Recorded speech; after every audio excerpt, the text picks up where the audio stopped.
demand with like this? Heads up, folks. Heads up. Before you take it. Okay.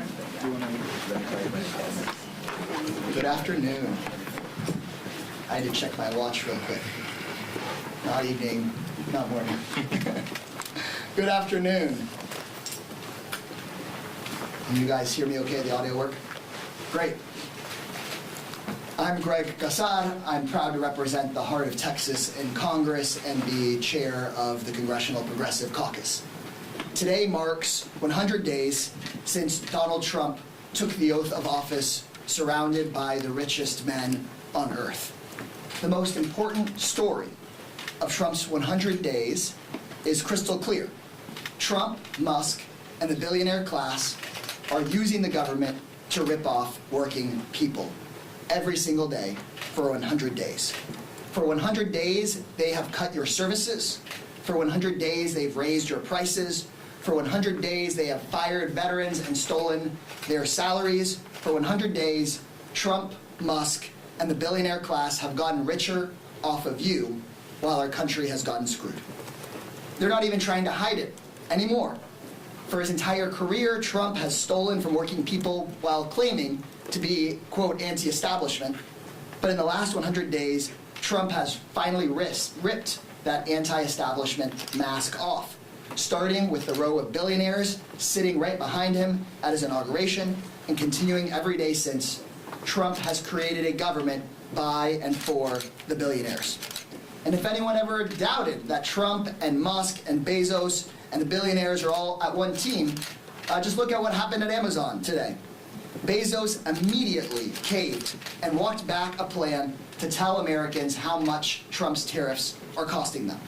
Bezos, who spent $40 million on Melania Trump's documentary, wants big tax cuts and sweetheart deals much more than he wants to represent the American people. The message to our communities and to people watching at home is crystal clear. These billionaires and Trump are on one team and stick together. And it is the responsibility of Democrats to bring people across the country together that are everybody else besides the billionaires. Today, Americans don't need a dictionary to know what oligarchy is. All they have to do is turn on the news. Musk cutting Social Security services and firing veterans to pay for bigger government contracts for himself. House Republicans pushing the biggest cuts to Medicaid in American history to pay for tax cuts for their billionaire donors.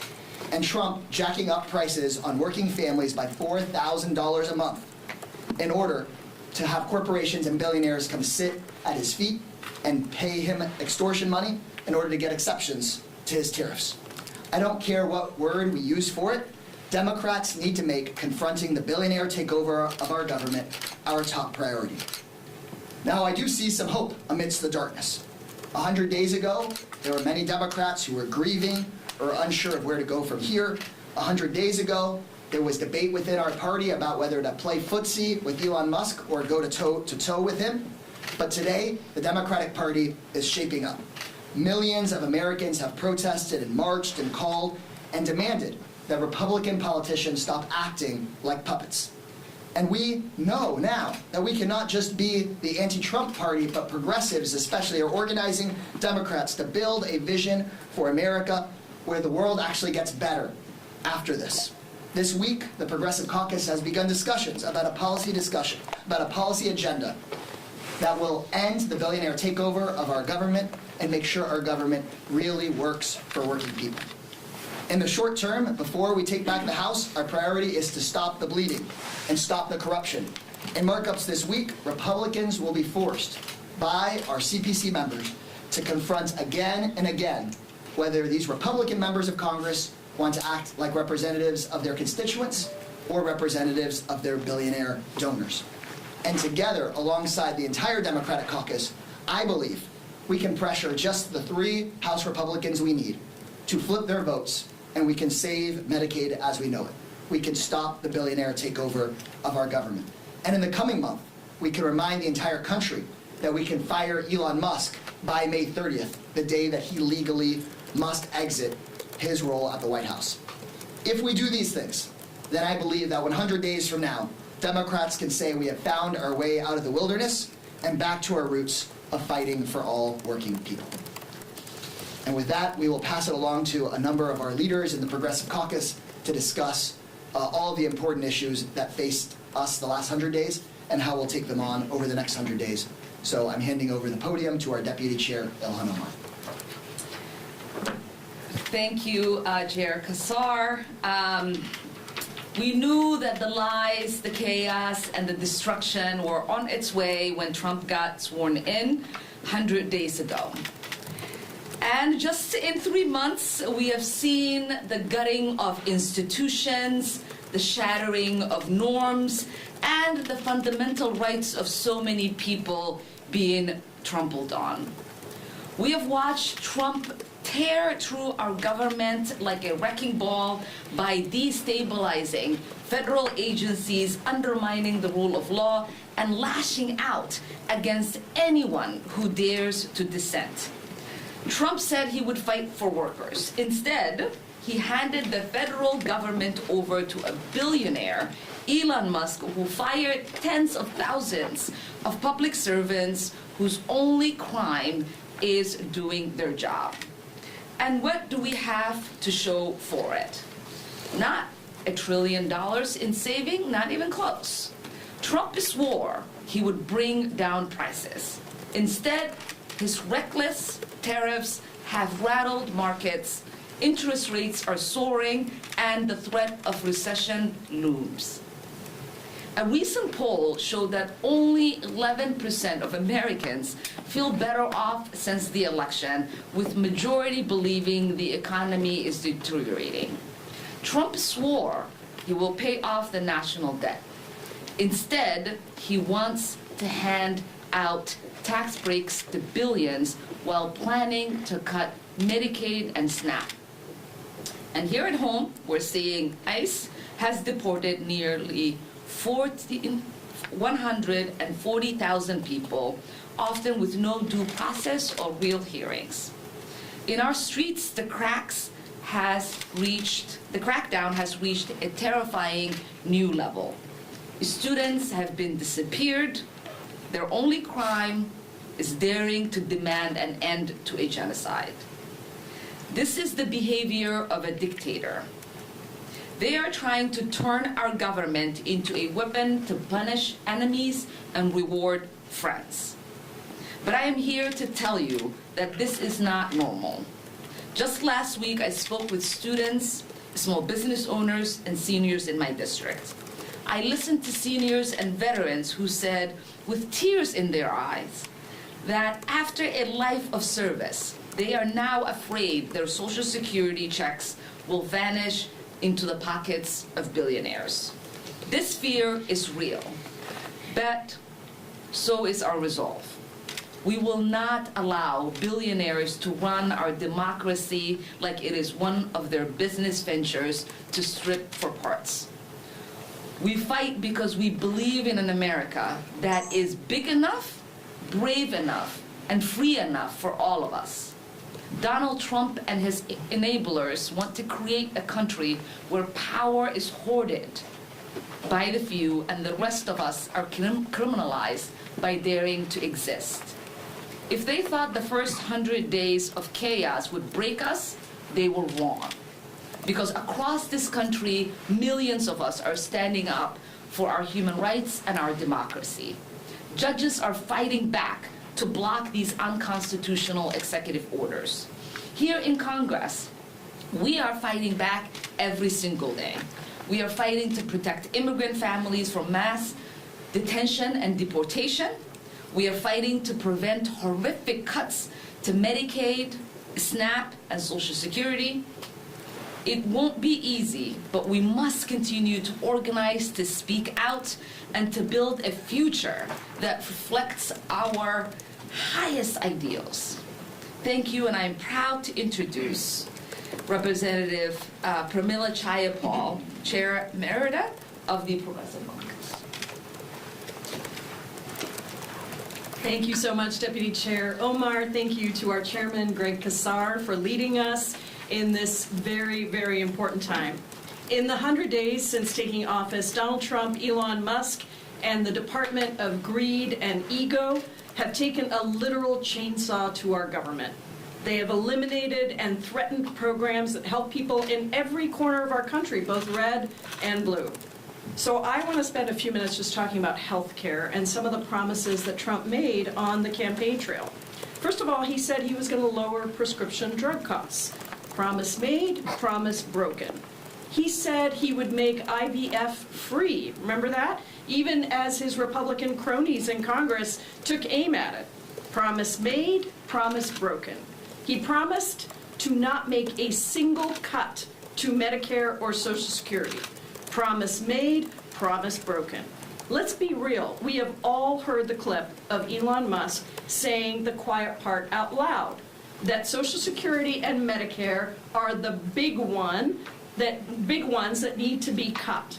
I know and you know that these are not entitlement programs the way that Musk talks about them. They are earned benefit programs. They're programs that people have paid into their entire lives so that they would have some security when they retire. No unelected billionaire should be able to just slash those benefits. And the budget that the Republicans are marking up this week in committees would cut a minimum of $880 billion from Medicaid. This is not a red state, blue state issue. Medicaid pays for health care for 38 million kids. That includes more than 3 million in Texas. It pays for 64% of childbirths in Louisiana, Speaker Mike Johnson's home state. This is an all-out assault on our workers, on our federal safety net. It is promises made, promises broken by an administration that cares more about big pharma CEOs than families that rely on Medicaid, cares more about insurance shareholders than seniors who are getting ripped off. An administration that cares more about keeping their billionaire buddies happy rather than lowering the costs of literally anything that Americans need. It is all promises made and promises broken. So now, 100 days in, we know exactly how Trump will conduct this presidency. And it is important that we both fight back and fight forward, that we have a positive, proactive agenda that we continue to fight for. And just today, we introduced the Medicare for All bill with Senator Sanders, Debbie Dingell, and over 100 of our House colleagues to say that universal health care is what we all need in the richest country in the world. And ultimately, we need to come together to stand up and to show that our collective power is stronger than their hate and that we will always fight for the American people. Thank you all, and now it is an honor to introduce Representative Jimmy Gomez from California.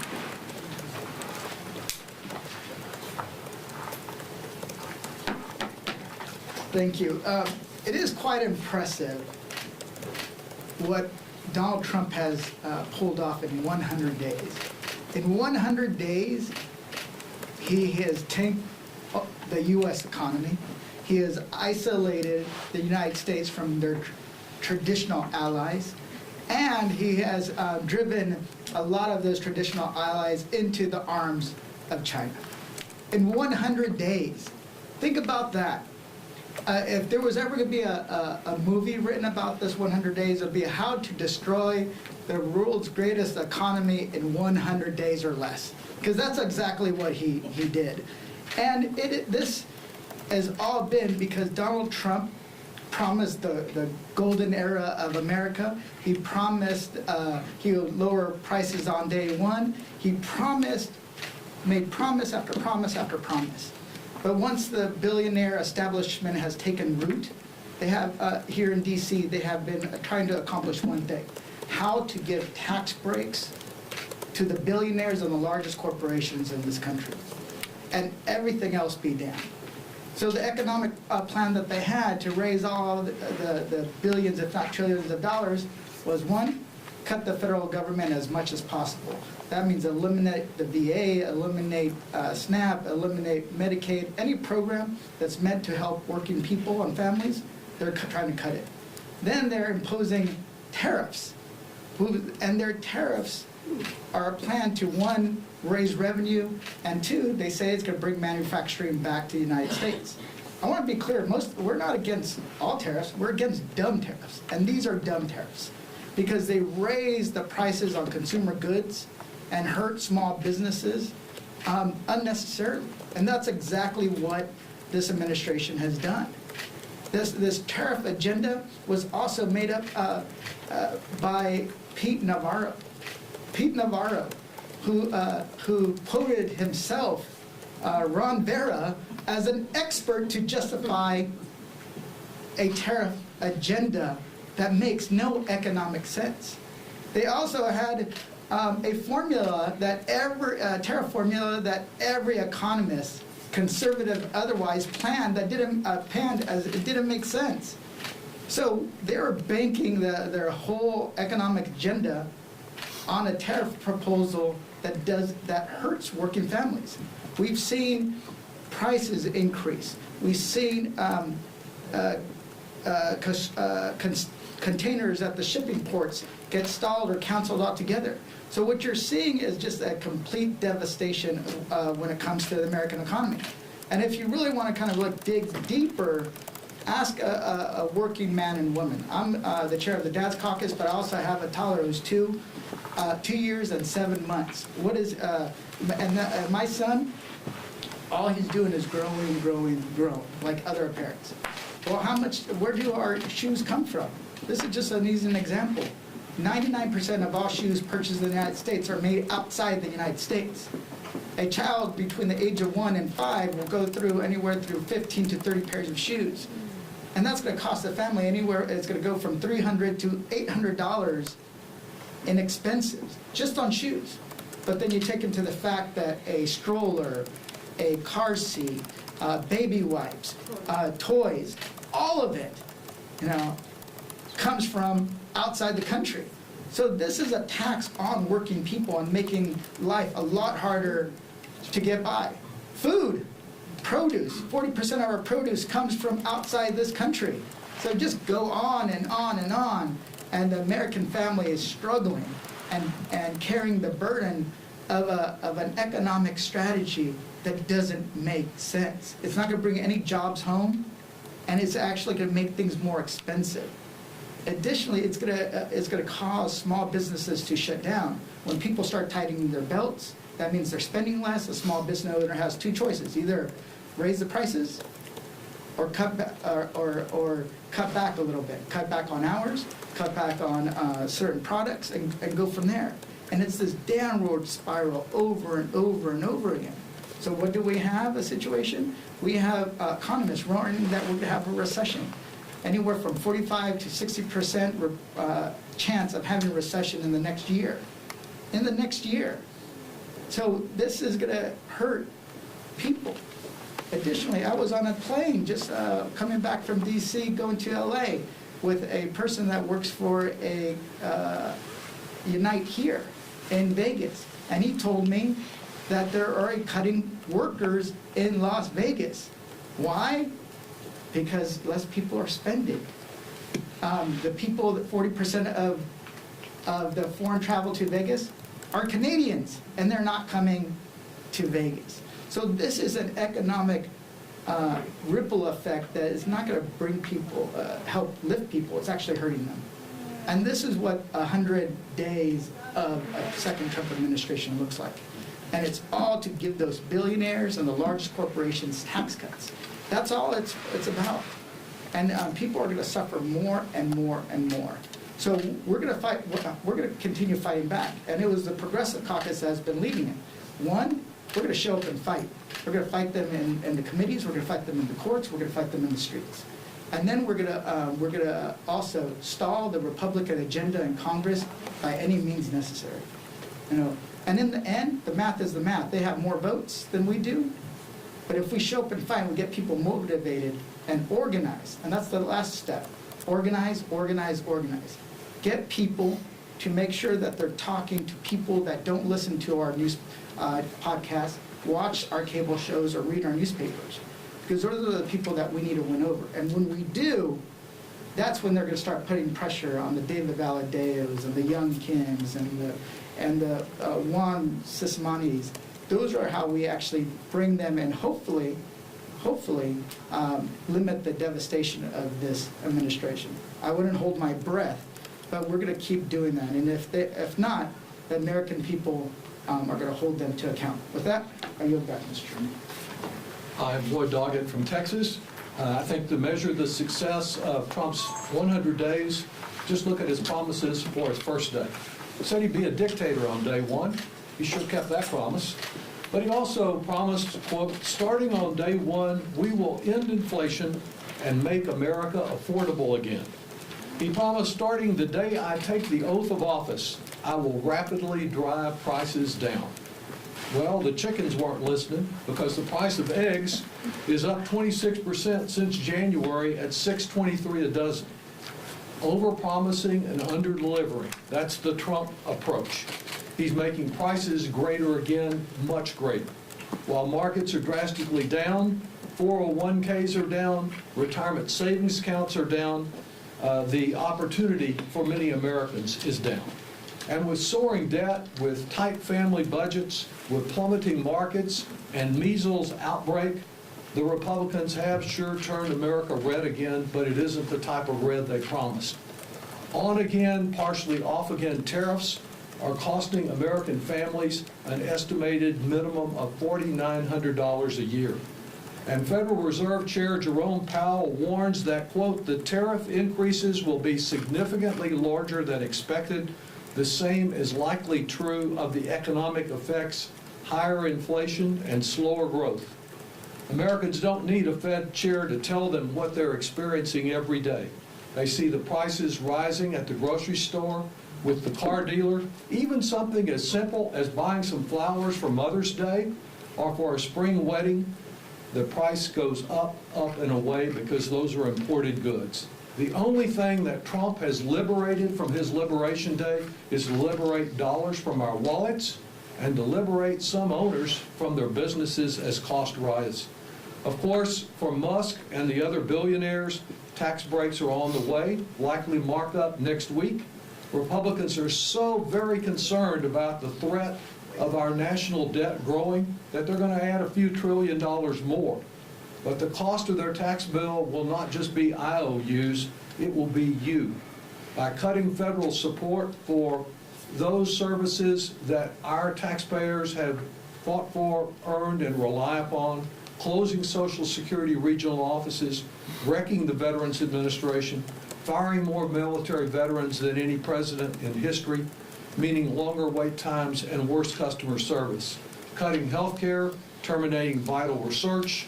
It's all out there in ways that harm Americans. So some folks thought that they could trade our democracy in order to get more wealth. They're about to lose both. And unless you're really a billionaire already, there's not much that you stand to gain from their agenda. That's why we progressive Democrats are fighting back, continuing to place our priority on working families, retirees, students, and our environment. I'm pleased to introduce our leader on the Small Business Committee, my longtime friend, Nydia Velazquez. Thank you. The first 100 days of Donald Trump's second term can only be described as an assault on our immigration system and on the Constitution itself. Foreign students here legally have been picked off the street simply for speaking out against U.S. foreign policy. Mixed status families have been torn apart overnight, and people have been sent to foreign prisons without even a chance to defend themselves. Over the weekend, we learned that even U.S. citizen children, including one battling cancer, have been deported. Let that sink in. U.S. citizen children sick with cancer deported to foreign countries. How can we claim to stand for human rights or be a beacon of hope around the world when this is how we treat our most vulnerable Americans? Each of these examples is tragic, but taken together, they amount to an assault on due process, which has always been the foundation of the American justice system. We have a Department of Homeland Security that acts like the law doesn't apply to them. We have a president who floats the idea of sending American citizens to rot in a Salvadorian prison. And we have an administration that seems to take pride in tearing up the basic rights that are supposed to protect all of us. We're not going to stand by and watch this happen. In 100 days, the Trump administration has launched an all-out assault on due process, and they are only getting bolder. That is why we have to speak out. Because if we don't push back now, it won't stop with immigrants. No one's rights in this country will be safe. Who will be next? A reporter for doing his or her job about reporting about some assault or sharing an opinion on foreign policy? Who is next? We gotta stop this by organizing and mobilizing. Thank you. Thank you, Ranking Right, well, good afternoon, everyone. I'm Melanie Stansbury, and I'm deeply proud to represent New Mexico's 1st Congressional District and to serve in the role as the ranking member of the DOGE Subcommittee of Oversight and Accountability.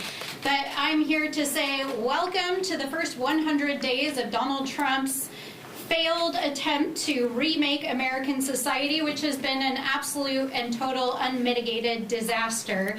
And I'll build on what was said just a moment ago. Not only was this how to destroy the world's greatest economy in 100 days, I will say it was how to destroy the world's greatest democracy, its economy, and its world standing in 100 days, because that is exactly what Donald Trump has done over the last 3.5 months. Now, let's make something very clear. Donald Trump, Elon Musk, DOGE, these billionaires who are serving in the cabinet around him are not here to make American life better. They are here to steal from us. They are here to remake American society in their image, and they are here to take over our government and dismantle it from within. Over the last 100 days, they have literally fired tens of thousands of Americans. They have signed hundreds of executive orders and taken hundreds of executive actions, resulting in mass firings, dismantling of agencies, data mining of your sensitive data, hurting real Americans, teachers, firefighters, veterans, and all along the way, they've been self-dealing, giving themselves contracts, Elon Musk taking off with literally billions of dollars in his pocket in new contracts. Now, is it any question that any of this is historically unpopular with the American people? In fact, the polling as of this week shows that almost 2/3 of Americans believe that they are doing a terrible job, whether that's Elon Musk or DOGE or what Donald Trump is doing with the economy and his tariffs and immigration. The American people are speaking loud and clear. They do not want what Donald Trump is serving. So, I am here to join the American people in saying enough is enough, enough with the lies, enough with the secrecy, enough with the grift, fraud, waste, and abuse. Hands off our Social Security, hands off our veterans, hands off our communities, hands off our Medicaid, hands off the vital housing and food assistance programs that our communities depend on, and hands off our environment. We will not stand for this. As progressives, as the Progressive Caucus, we call on the American people to join us, to continue to speak up, speak out, keep marching, keep showing up, keep calling Republican offices, keep organizing, because we will take back our democracy, because we will make sure that our colleagues across the aisle stand up and are held accountable, and we will take back this House in the midterms and restore the sanity and democracy of this country. I yield. so much. Amen. Thank you, Ranking Member. We're about to open it up to your questions, but I think what you heard from everyone in summary is, for the folks watching at home, your costs in these first 100 days of the Trump administration went up, and these guys got a sweet government contract. You might have lost your job. These guys got a cabinet position or a private dinner. And I think in these 100 days, the Progressive Caucus is organizing our members and folks across the country to make our party the pro-working people party and the party that's against these sorts of guys and what they're doing to folks. Looking forward to taking your questions. Go ahead. Have you had any... And if y'all can say your name and your outlet even when I know many of you, it's helpful. Arthur Jones, the second ABC News. Have you had any luck with reaching across the aisle to some of those moderate Republicans and helping push back against the Republican agenda? Yeah, I would love to hear from folks. My couple of quick sentences on this, though, is I hear often from Republican quote-unquote moderates that they're concerned about what's going on when they're moderate elected officials, but they don't vote against these cuts to Medicaid. They're not voting against the billionaire tax cuts. They just cave, just like Jeff Bezos caved, to just being part of the Trump-Musk organization. And so I think Republican voters, when they hear about what Republican members of Congress are doing, are outraged. That's why I've done town halls in 3 different Republican districts, as have many of the other Progressive Caucus members. And in all 3 of those town halls in Republican districts, I've heard from conservatives and progressive constituents alike that they're opposed to robbing from our health care to give Zuckerberg and Bezos and Musk a tax break. And the question is whether these Republican members of Congress will start voting with their constituents, or will just kind of continue to follow Trump and Musk wherever they lead them. I would just add, the first group of people in our country who were effectively intimidated by Trump were not immigrants or poor people, they were House Republicans. And they are scared to do what they need to do to represent their constituents, unwilling to join with us to stop the horrors that we see, but we won't stop reaching out to them. And I've had conversations, being on Ways and Means, with some of the moderates on the committee. And I said, before the tariffs, I said, this is going to devastate the economy. The stock market is going to crash. They were just kind of like, well, you got to wait, da-da-da. So they'll dance around it. They never admit it. And they know that to be true, right? I even saw one on Bloomberg talking about how tariffs were not great, but they're not going to vote against Trump at all. And even if you look at a lot of the deficit hawks, the people that, let's look at Schweiker. Their plan, their budget reconciliation is going to add trillions of dollars to the deficit and to the debt. And what is he going to do? He's going to vote aye. So people should go and ask them, hey, you've been campaigning and you've been talking about the debt for years, and you're going to go and vote for Donald Trump's plan? Because that's exactly what they're going to do. They're not going to buck Elon Musk and Donald Trump, not at all. I'll give you 4 concrete, real-life examples. I'm just coming off a town hall tour back in New Mexico. I represent 10 rural counties. I did 15 town halls touching more than 15,000 New Mexicans. I was incredibly surprised that in one of my town halls in one of the more conservative and rural parts of my district, it was predominantly local Republican elected officials who came to tell me how deeply concerned they are about what's happening, the effects to funding freezes, the effects of these mass firings, the effects that it's having on local municipalities and tribes, and asking me to work in a bipartisan basis to push back. So it's happening at the local level.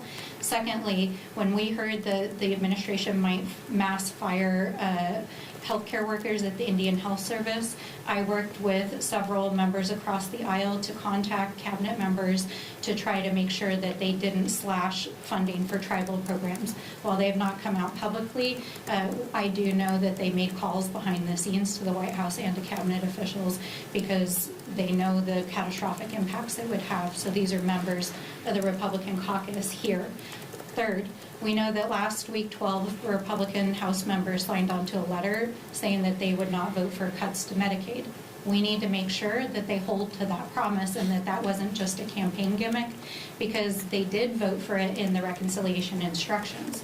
Now, if it comes out of Energy and Commerce with $880 billion in Medicaid, we can kiss those folks goodbye, because They lied to the public, they lied to their constituents, and they lied to the American people. And finally, I want to lift up at least one voice of one brave Republican member across the aisle, and that's Lisa Murkowski. She has risked everything and put everything on the line for our democracy to tell the truth about what's going on inside this administration. And my sincerest hope is that my Republican colleagues who do care about democracy and good government and about real people will have the backbone that Senator Murkowski has had to stand up for the American people. And so I don't want to just attack folks across the aisle for abrogating their responsibilities, but I want to encourage them that the American people are with you. So stand up. Do not be kowtowed by this administration. The American people will have your back. 2/3 of Americans are opposed to what they're doing. And vote no. And vote no. Could you talk about how the Progressive Caucus policy agenda will address immigration, just given House Republicans, in addition to tax cuts, want to boost more funding for border security, and GOP-led states like Texas support these efforts?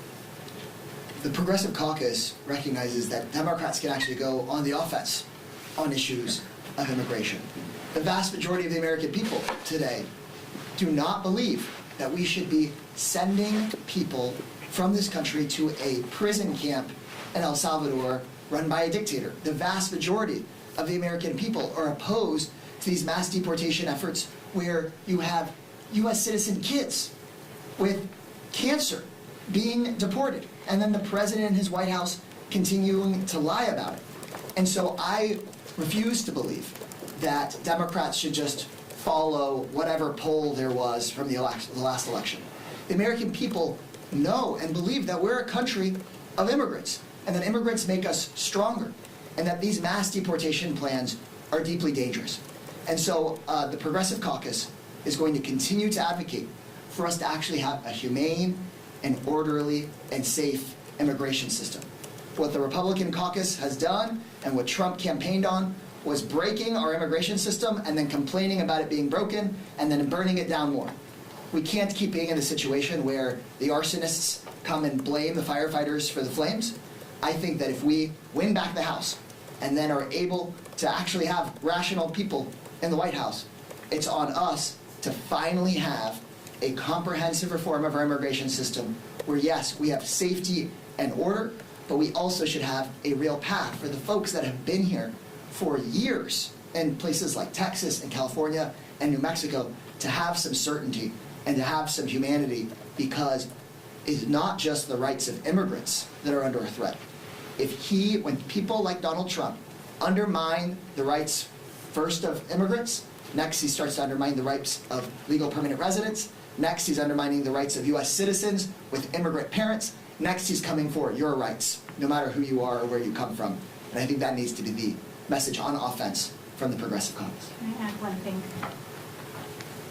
I want to also add that I want to call BS on the immigration deployment that Donald Trump is doing, because as a representative from a border state, I can tell you that our governor and our elected officials actually asked the Trump administration for support with the real issues that our state is dealing with the border, and that is namely fentanyl and the illicit trafficking of drugs and human trafficking that is, of course, dangerous to all individuals. And not only did he not send a single Border Patrol agent to come help with that, or dollar or piece of technology, he instead asked our governor to use our National Guard resources to support his mass deportations. So I think it's important that we not validate what he's doing on the border, because it's all smoke and mirrors and, frankly, Kristi Noem cosplaying. Like, this is not real. They're not actually addressing the fundamental issues, and I believe that is why the American people are saying we reject how you're handling immigration, because not only is it violating due process and the normal process by which asylum and other cases get processed and fears it's creating for American citizens, they're not dealing with the actual real problems like drug and human trafficking on the border. So it's a lot of bullshit. Last question. Nick with Politico. In light of all that has been discussed here, if you guys take the House back next year, should President Trump be impeached? we'll deal with taking back the House.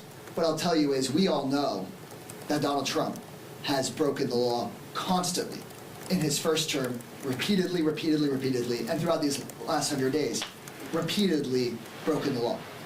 What we, I think, need to be committed to doing is hitting him where it hurts and making sure that instead of going and saying, okay, Jim Jordan, why don't you determine the witnesses and the evidence, instead for us to actually have the truth come out and make it very clear on our terms how it is that Trump is failing the American people by jacking up their costs, by firing veterans, by undermining due process, by threatening every single person's fundamental rights, by enriching these guys while having you pay for more and more. And I think that really continues to be our focus. Yeah, no, also, we don't really know what everything he's done, right? There is,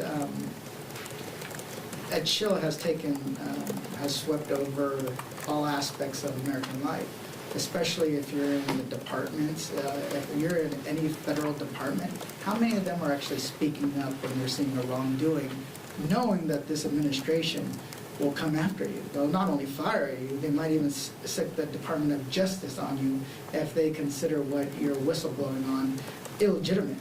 Right? So we really don't know the legality of some of the things that they've done because people haven't necessarily stepped forward. And when we take back the House, I'm predicting we're going to see a flood of whistleblowers coming forward, coming to the House and saying, this is what happened, this is what they did, this is how they stole from the American people, that we're going to be inundated. And we will have to make a determination of what course of action we take at that moment. But one of the things I want to stress is nobody should, no egg joke, no pun intended, but people shouldn't count their chickens before they're hatched. We still need to mobilize, energize, and educate the public to win them on our side. There's no guarantee we're going to win the House back. And if people are already thinking that, then we've already lost. So people should be sober and talk to people where they're at and on the issues that they are dealing with, the pain they are dealing with. Because if you miss that, if you don't focus on that, then they're going to say, see, Democrats don't have the priorities of the American people. They're always trying to do what's best for them, not for us. I'll add a couple of data points. I'm just going to add a couple of data points. One, why do we think Donald Trump is preparing to be impeached? His own team, it was announced, is preparing for him to be impeached. Clearly, they know what they've been up to, and I think it's important to recognize that there are over 170 federal court cases currently in the federal court system. There are, as of today, 90 injunctions and restraining orders against the Trump administration for breaking the law. Will he ultimately be brought before Congress to answer and go through a due process where he is held accountable before the American people? I think it's very likely. I'm not afraid to say that. But we do believe in due process, and so we will see who comes forward, what allegations come forward, and if he's broken this many laws in 100 days, who knows what he's going to do over the next 100. Sure, when we have subpoena power, I think it'll be time for us to not just play t-ball while they're playing hardball. I think we are out of time because somebody else is about to take over the room, but I know that some of you all have questions left, so maybe we can catch each other after this. Thanks as always for coming and asking us questions. Thank you. All right, sorry, I'll have you one more.